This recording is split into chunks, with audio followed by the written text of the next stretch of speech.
Ngasi nungaitaba thodok amadai Imphal West District ki Wangoi constituency na konba yumnam huidrom makha lekai tera makhongda gas tagi Hourakpa mai dagi yum ama Tumna Chakkhre hari thodok asi ngasi ayuk pung 8 ga minute ni phurom tabada thokibani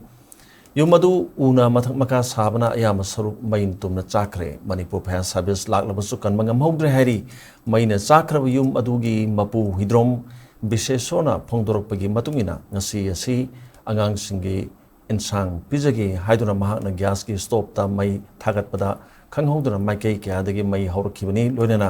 gas ta chakliba mai adu muthatna bahona bada yum gi polam sing amata kan mangam hondre ma ki yum adu una saba oibana amadi kui bagi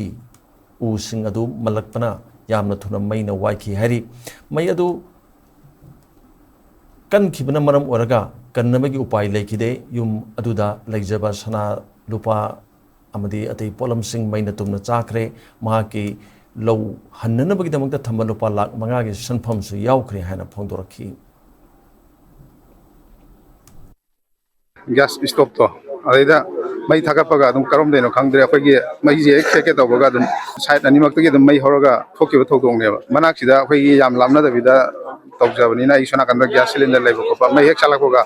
thokpo ko pagi kulom sabu dum mai sungam phangdre adugi nakanda ye kala jabu jo sangba ko kem ngamdre gas to mutan nabi dong ta ye to kan fana jabu ne do kogi batil option bi dagi kendo ya san bi ay am tok je adu adum mai dum sak lai ni nai pai sulai lai ta na mai kan nabi dong ta ko chen chem adum aduna kan sai tai lai gra hetare kai ma posai ama kai ma ai phontu kogi ai kamon da kem tan nang haudre ba Amarum the constituency adugi MLA Khuraizam loken su thodok thofum adu dalak tuna yengsin khre loinana mahakna laibak thiraba imung adugi anobu yum ama sanana ba local area development fund gi shell gi mateng pangani haki loinana ngasimak Imphal West District gi DC ga su wari sanaduna kudong thiba thokliba imung asigi chapchaba report na sing lawraga lenga ki magi degi su pangba yabo mateng sing su pangnana ba honagi hairakle haina MLA na paudom ki